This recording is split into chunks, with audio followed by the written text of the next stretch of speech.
Mesdames et messieurs, merci de votre confiance renouvelée en votre émission Outre-mer, les panels qui est sur l'application mobile Bou OTT International via la chaîne, la FM Télévision, pour partager actualité, pourquoi pas parler de l'analyse très approfondie, parce que là, il faut qu'on fasse comprendre au peuple.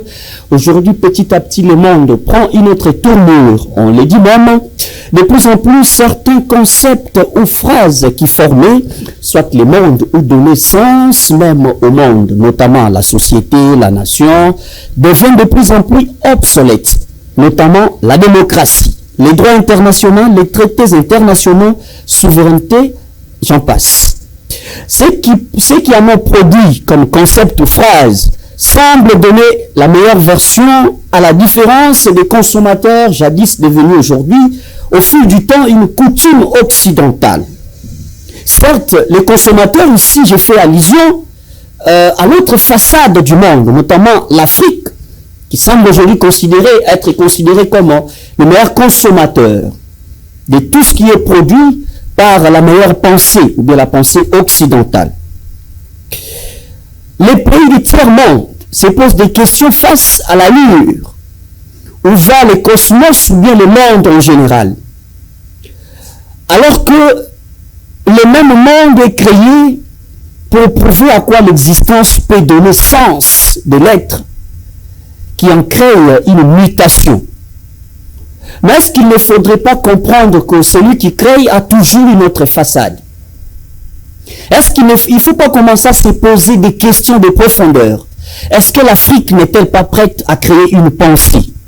Une pensée qui peut former un croquis ou une caricature comme continent à la hauteur d'une dimension univers aujourd'hui. La guerre au Moyen-Orient. L'Israël et l'Amérique se mettent ensemble pour combattre l'Iran. Et l'Afrique semble être comme un observateur et non un spectateur. Bon, comme un spectateur, si on peut encore le dire ainsi, et non comme acteur majeur de la scène ou de la pensée mondiale. On parle de l'Afrique, c'est bien. Il faut aussi jeter un coup d'œil dans ce petit pays continent, la République démocratique du Congo, au centre de l'Afrique, au centre des enjeux, au cœur de nombreux conflits aujourd'hui qui se balancent de part et d'autre. Quelle peut être la pensée, quelle peut être la phase, quelle peut être la place de la République démocratique du Congo dans la scène internationale?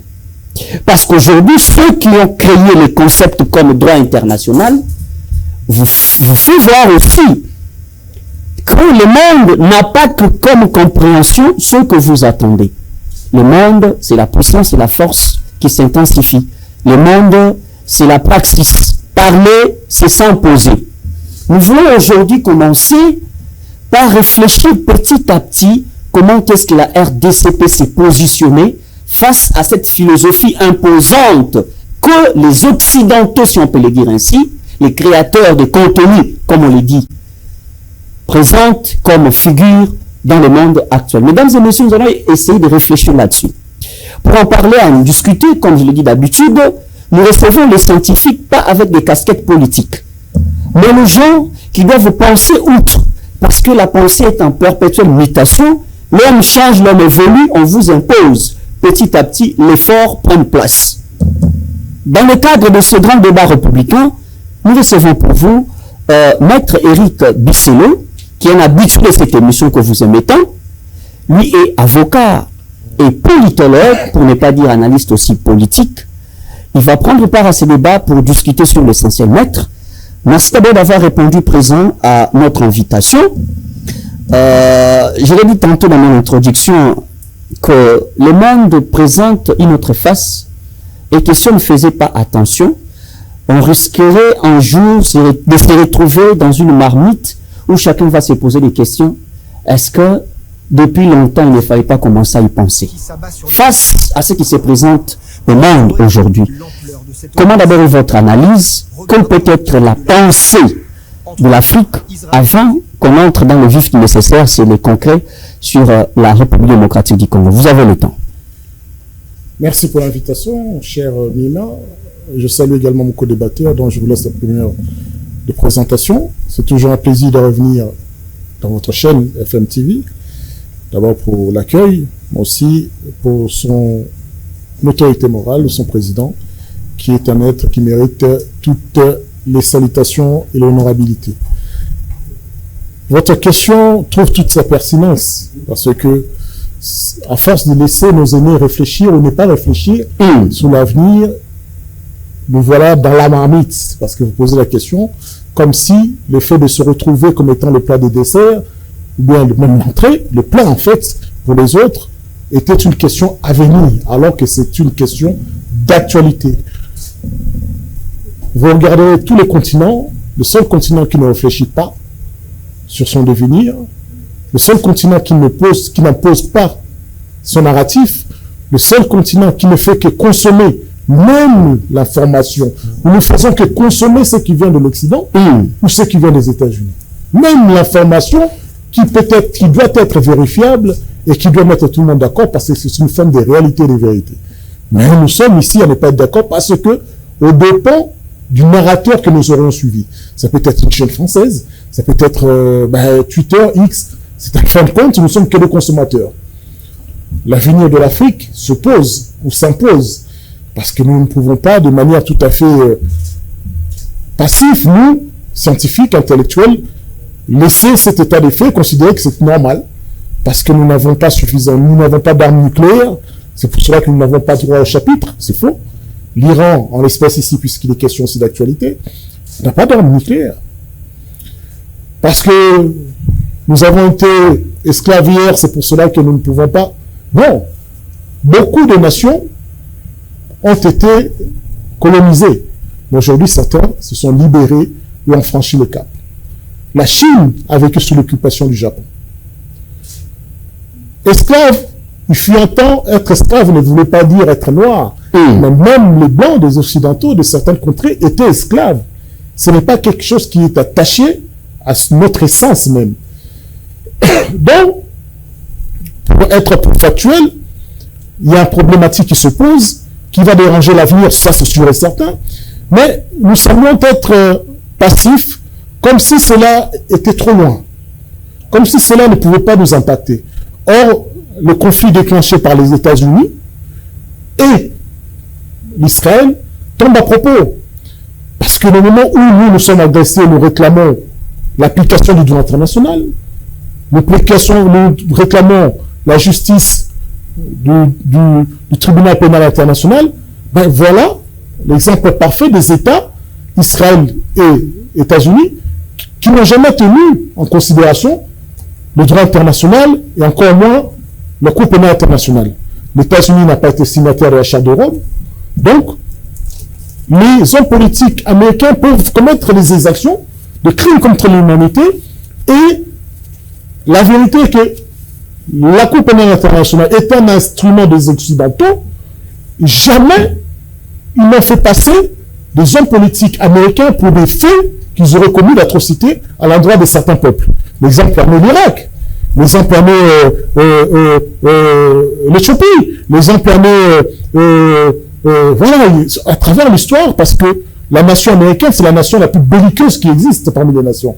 Sur 260 ans d'existence, la nation américaine a vécu qu'à peu près une vingtaine d'années sans guerre.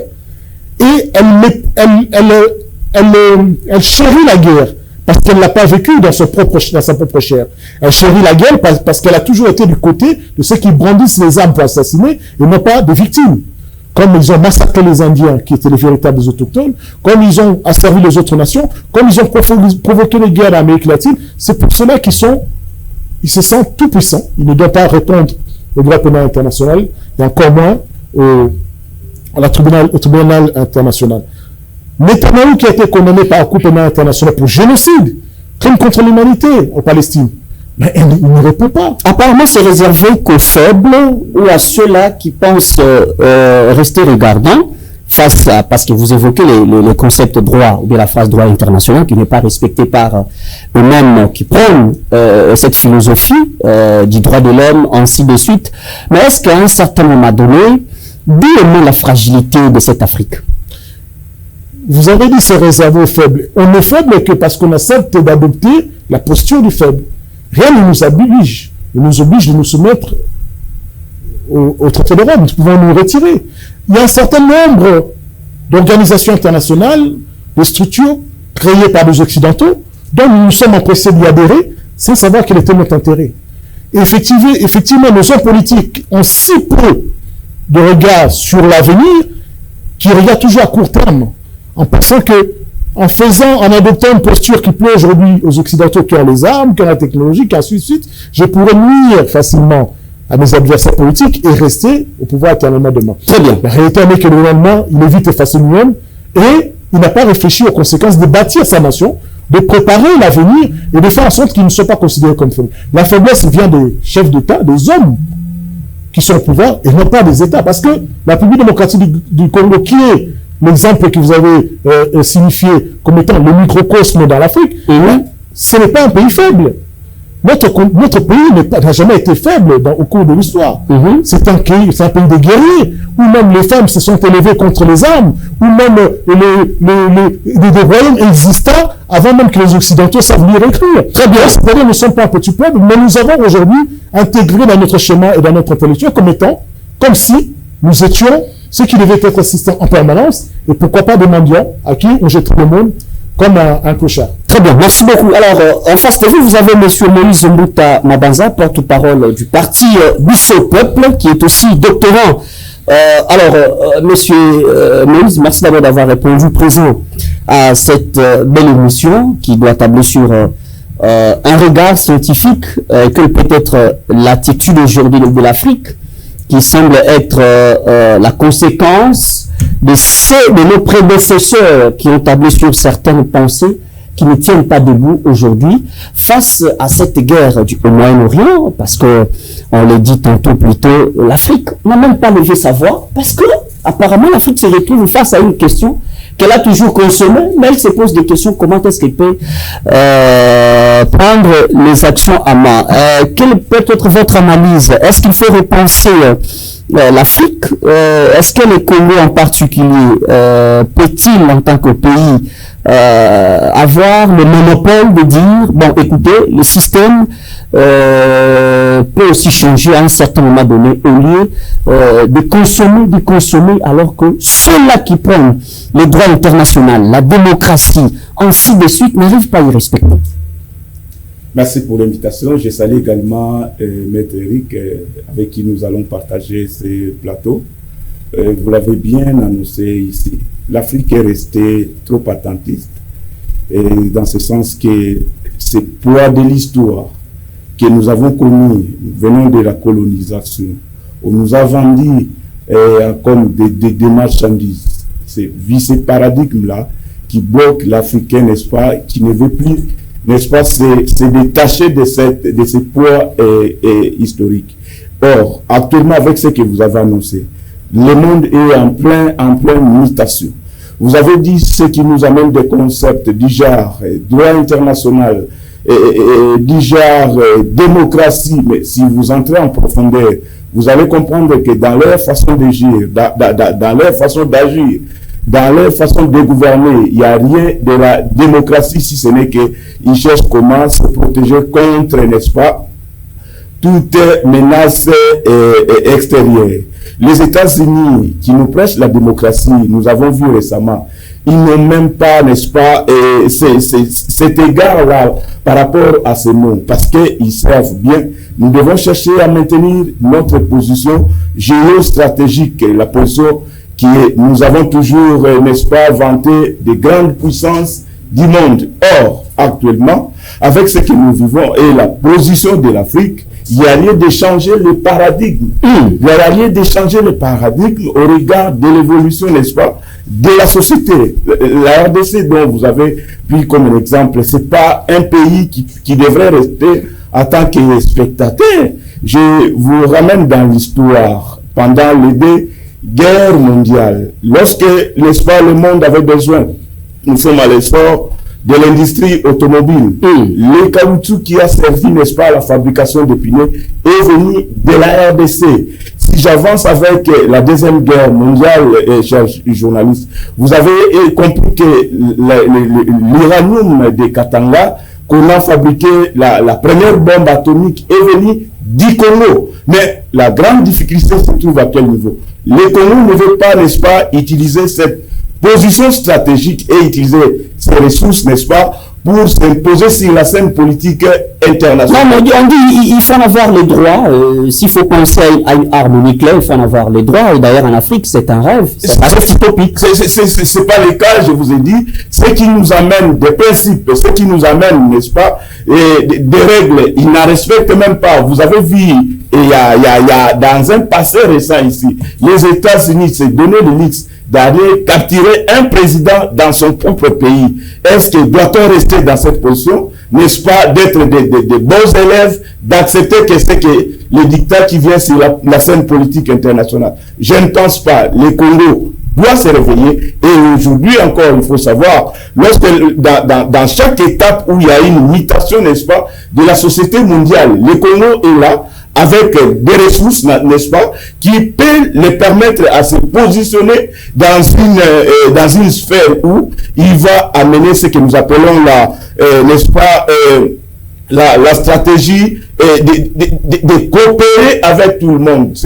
C'est la diplomatie proactive. Nous parlons, j'étais en train de faire allusion, n'est-ce pas, à cette transition énergétique. Nous avons tout ce que nous avons comme, n'est-ce pas, matière première pour nous imposer. La guerre que nous sommes en train de vivre actuellement dans le Moyen-Orient, mon cher ami, si vous le suivez, comme d'ailleurs je le sais bien, vous le suivez toujours d'habitude, il n'y a pas encore cet affrontement terrestre. Ce qui se passe, imaginez la distance de l'Iran. Lorsque l'Iran vous fixe un missile de son sol qui vient toucher avec précision, n'est-ce pas? Jusqu'à 2000 voire plus de kilomètres. Allez-y comprendre. La guerre aujourd'hui est électronique et en même temps énergétique. Mais toutes ces matières-là, d'où ces pays tirent-ils toutes ces matières-là qui les aident, n'est-ce pas, à fabriquer de telles armes? Nous en avons en Afrique. Ce qui demande, nous devons avoir un sursaut patriotique et surtout, avoir cet esprit-là de changer le paradigme, aller chercher des technologies. Maître Eric l'a dit tout à l'heure. Nous avons vu la Chine dans une période de l'histoire. La Chine s'est renfermée et ils ont envoyé, n'est-ce pas, les leurs à l'étranger pour aller chercher la technologie. Et après, aujourd'hui, la Chine fait peur même aux États-Unis. C'est pourquoi, pendant la guerre que nous sommes en train de développer ici, déjà, les États-Unis ont une peur de l'autre côté parce qu'ils savent, lorsqu'ils vont s'azarder, n'est-ce pas, à finir leurs munitions avec l'Iran, et si la Chine venait à s'attaquer, n'est-ce pas, aux États-Unis, les États-Unis vont se retrouver dans la rue comme des petits enfants. C'est très bien dit. Nous devons changer les paradigmes. Les autorités qui dirigent les pays africains doivent avoir ce courage-là, n'est-ce pas, de penser autrement par rapport à ce que la pensée, n'est-ce pas, coloniale nous a laissé. Et enlever en nous, n'est-ce pas, cet esprit paternaliste de penser que de bonnes choses ne peuvent provenir que de l'extérieur.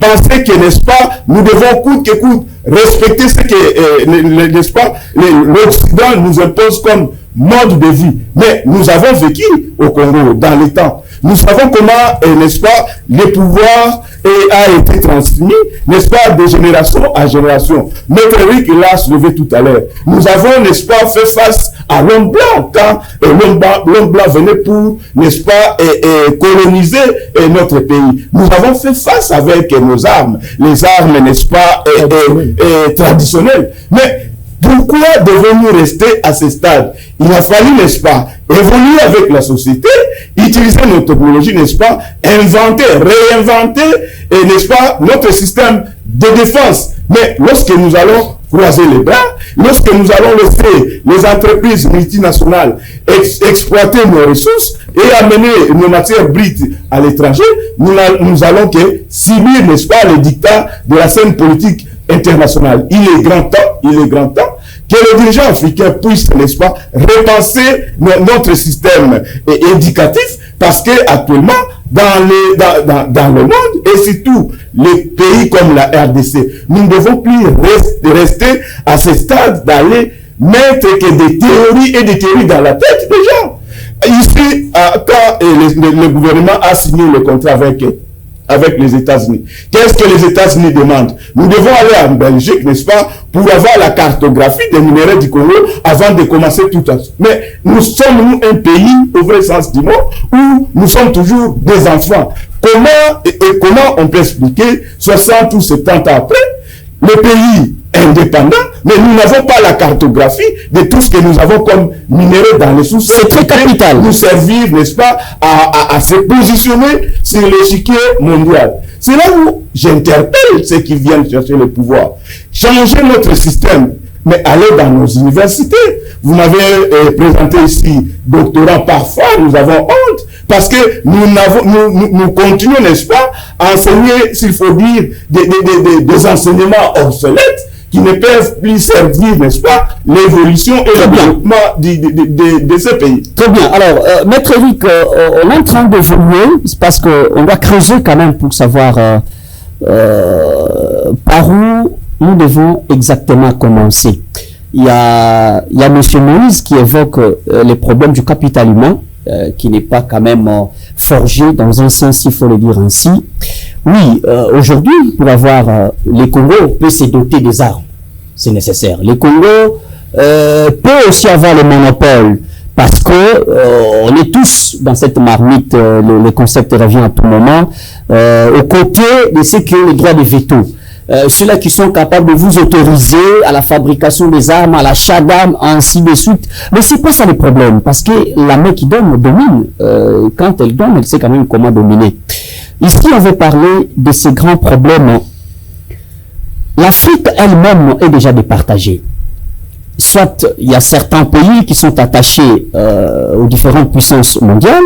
Il y a aussi les autres qui subissent les conséquences de la puissance mondiale, mais nous voulons aussi rester en République démocratique du Congo. Est-ce que c'est le système éducatif qui pose problème, comme a dit M. Mbanza, ou bien c'est le système politique qui pose problème, ou soit la RDC elle-même ne s'est pas encore positionnée comme nation? Si on peut poser la question dans ce sens-là. Vous savez, mis le doigt dessus, le problème n'est pas un système éducatif.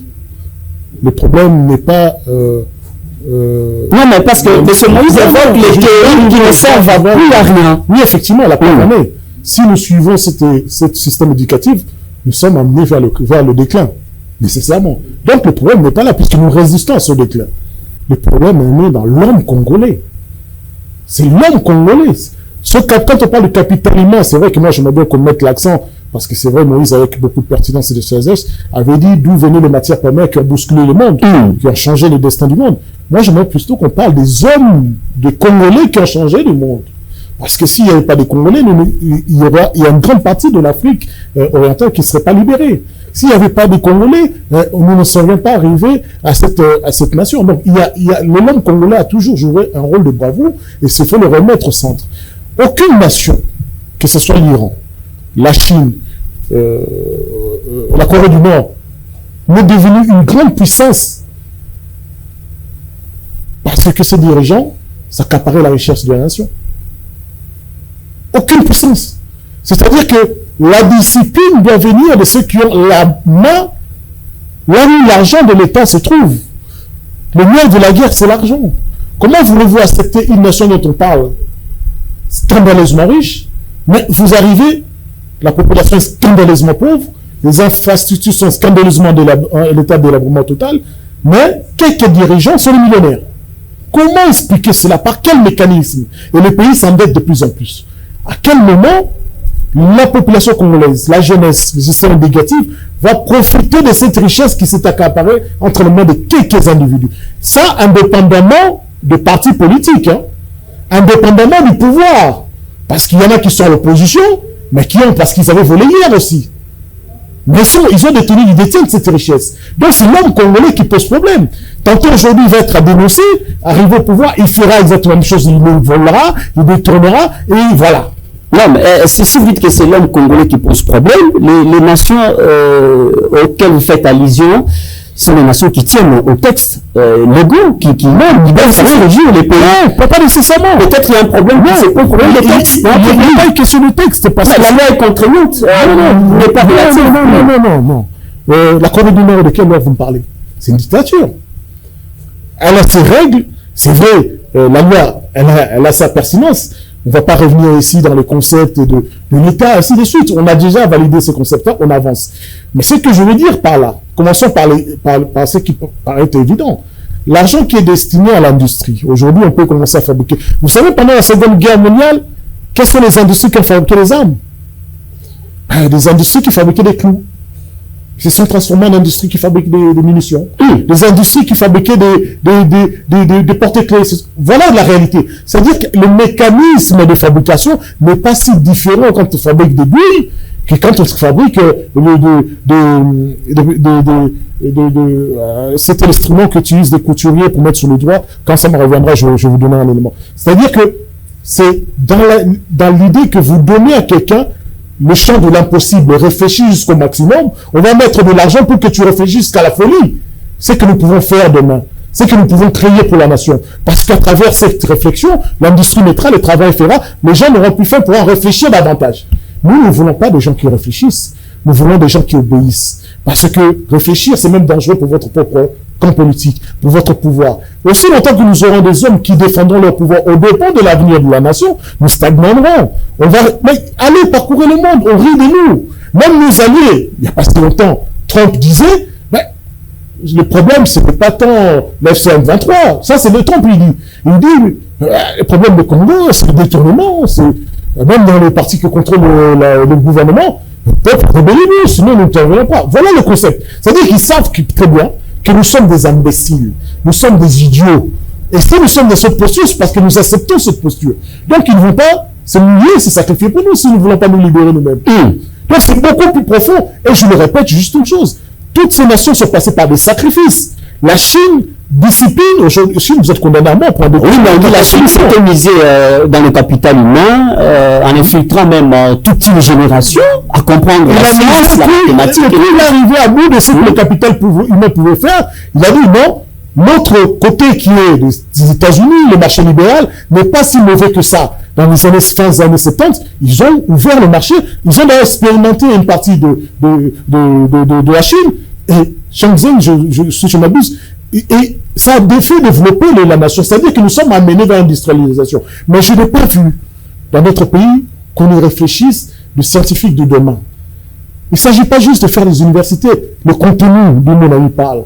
Quels sont les moyens mis? Les syllabus qui datent de certaines universités qui ne sont pas mises à jour. Certaines universités ont budget conséquemment à notre budget national. Donc, c'est-à-dire que les nations qui ont développé, ils misent sur l'intelligence d'abord.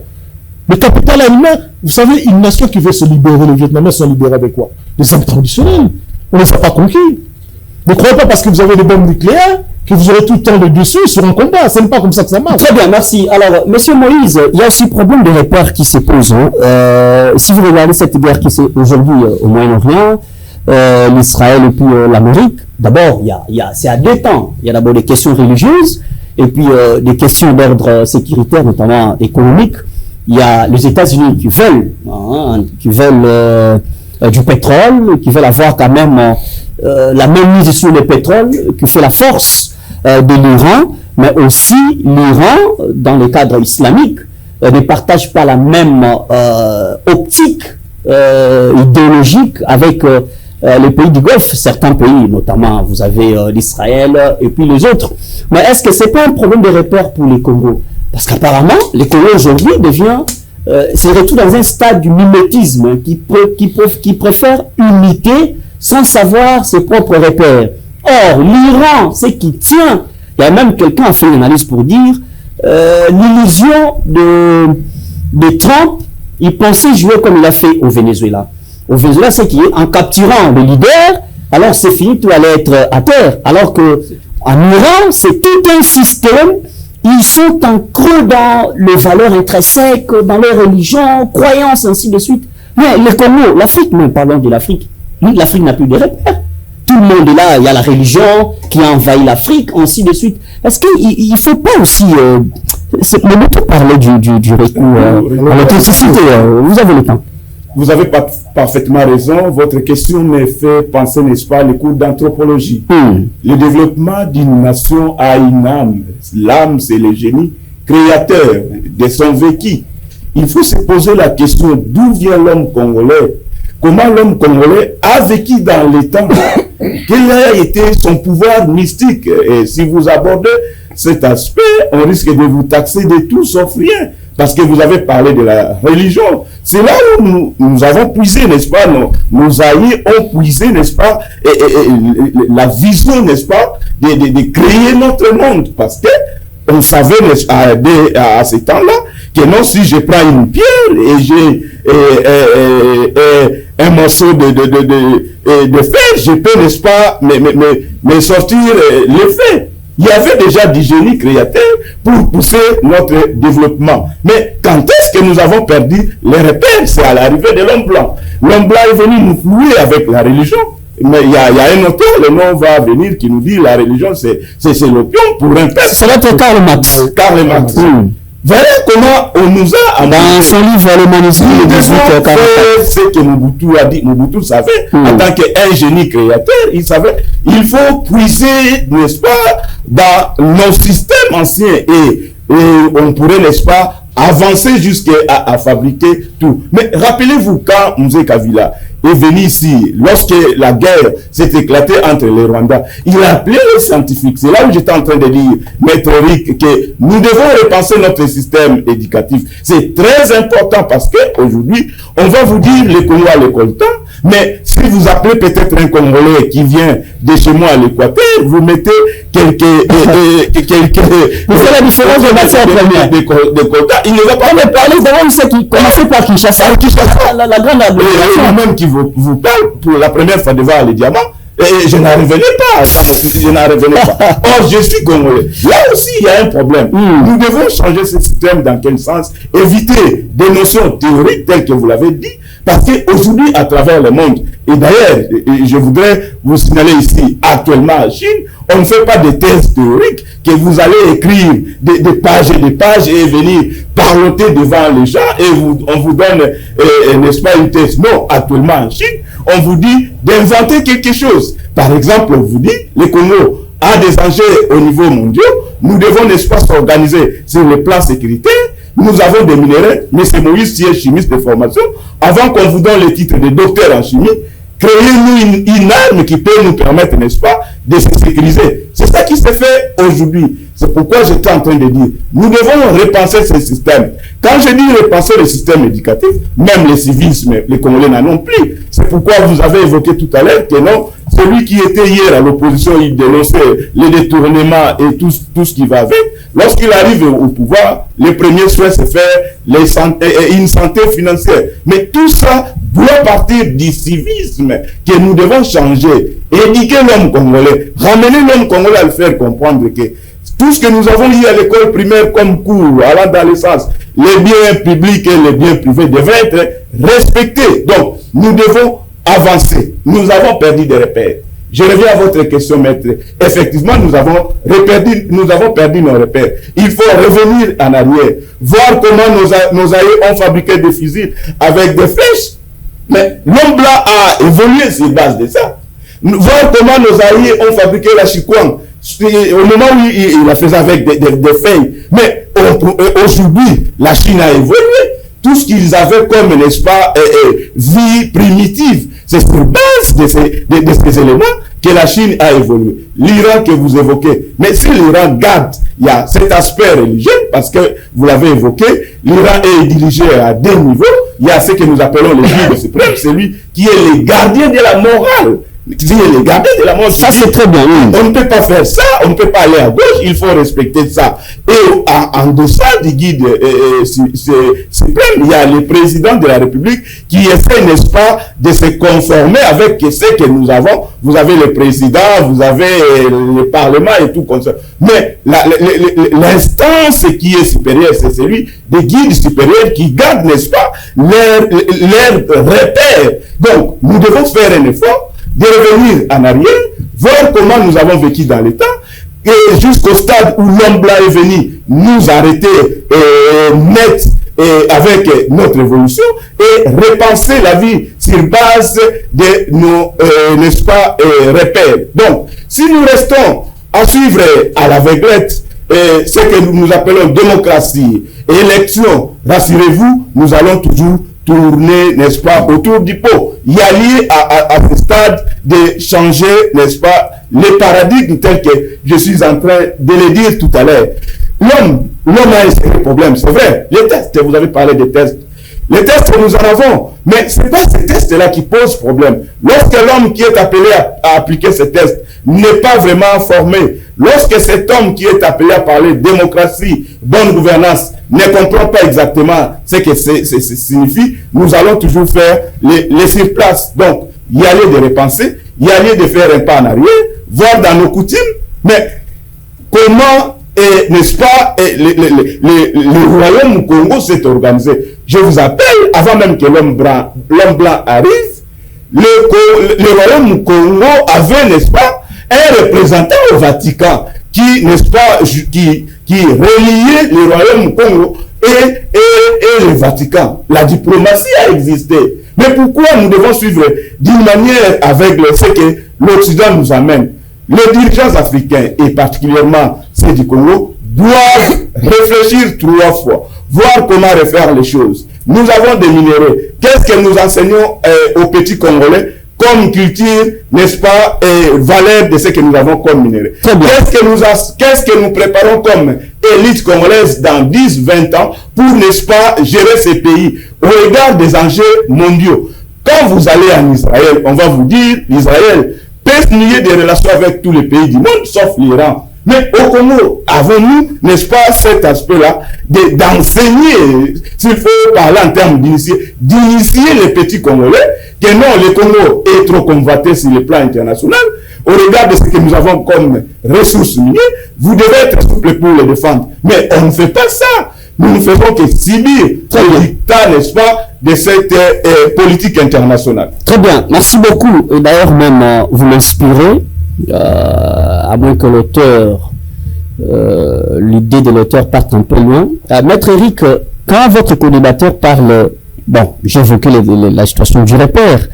Aujourd'hui, je l'ai même dit que la guerre qui se passe au Moyen-Orient, il y a 2 aspects. Il y a d'abord l'aspect religieux qui compte nécessairement pour ce peuple-là, qui ne veut pas qu'elle soit transportée d'une manière mystique par une philosophie moderne de l'occidentalisation où aujourd'hui Trump veut à tout prix qu'on parle de lui. Les États-Unis ont leurs lois qui priment au-dessus de nos différentes lois. Ils sont capables de capturer un président dans sa nation souveraine. Le problème des repères, c'est que est-ce qu'il faut revenir aux enseignements qui gardent les valeurs africaines, parce que c'est aussi ça la force d'un peuple. Malheureusement aussi, même la coutume a embrassé la politique aujourd'hui. La coutume comprend mieux que la politique et les politiciens eux-mêmes. Est-ce qu'il faut revenir à nos valeurs dans les différentes écoles et enseignements? Tout d'abord, quand vous évoquez le fait de la religion au Moyen-Orient, il faut un peu de prudence parce que c'est beaucoup plus complexe que cela. L'Iran, ce sont des chiites, des musulmans chiites, qui sont quasiment en quelques différences en termes de théologie avec les sunnites. Donc, en soi, les Émirats, tous les pays, la majorité des pays arabes tout autour sont des sunnites. C'est pour cela que les États-Unis arrivent à exploiter cette animosité qui pour créer une opposition. Voilà.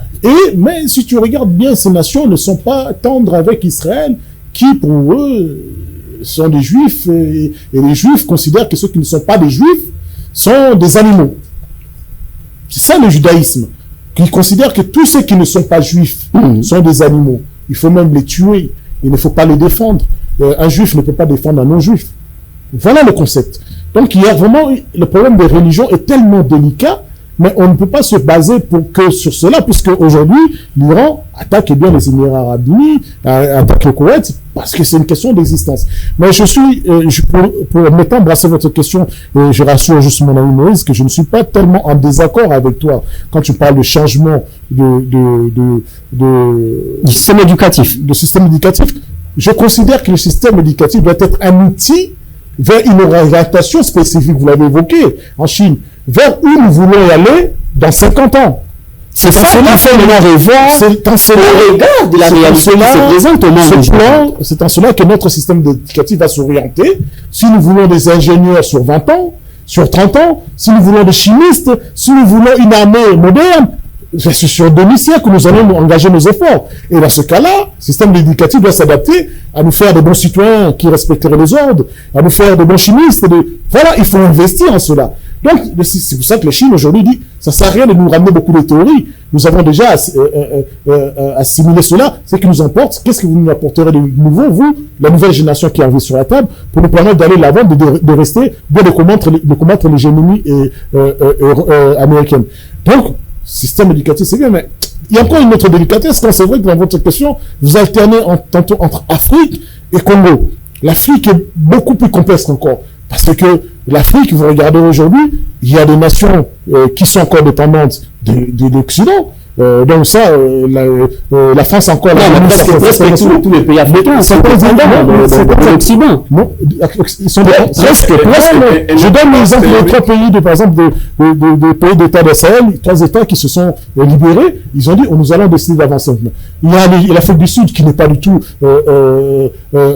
soumis à un concours dictat européen ou même américain. Donc c'est-à-dire que c'est cette complexité qui fait que moi je réfléchis d'abord, si nous allons, même aujourd'hui vous regardez que le Rwanda qui est à côté a quand même une ligne, c'est vers où on veut aller. C'est nous Congolais qui tergiversons. Le jour où nous voudrons aller, même le Rwanda peut devenir un allié de demain. Mais c'est aussi ça, au Rwanda, vous avez senti quelque chose de moral, de plus efficace, qui maintient le Rwandais dans une sorte de morale.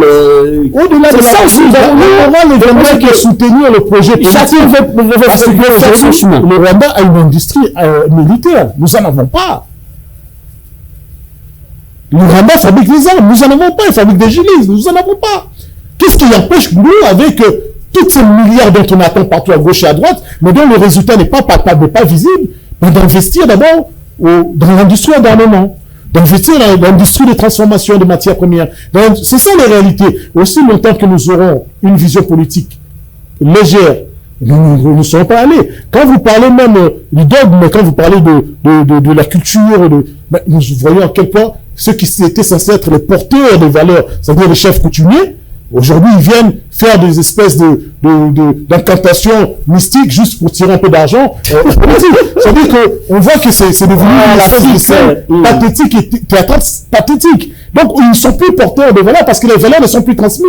Ces jeunes-là, malgré qu'ils vivent dans le village, ils ne rêvent que d'une chose, venir à Kinshasa, avoir une voiture, avoir une femme. Aujourd'hui, si vous allez voir les chefs coutumiers, les enfants, les neveux commencent à vendre de la terre en désordre sans savoir qu'est-ce que c'est que la valeur de la terre. Sans savoir que peut-être là, on a enterré une pensée, une histoire. Et beaucoup ne connaissent même pas l'histoire de leur propre territoire. Est-ce qu'il y a une guerre? Qu'est-ce qui s'était passé là-bas? Non, chaque terre en pays démocratique a une histoire. Et aussi longtemps que nous ne communiquerons pas à travers le système éducatif, donc j'avais dit à une émission auquel j'ai participé, vous n'enseignez pas aux Congolais la valeur de notre propre nation.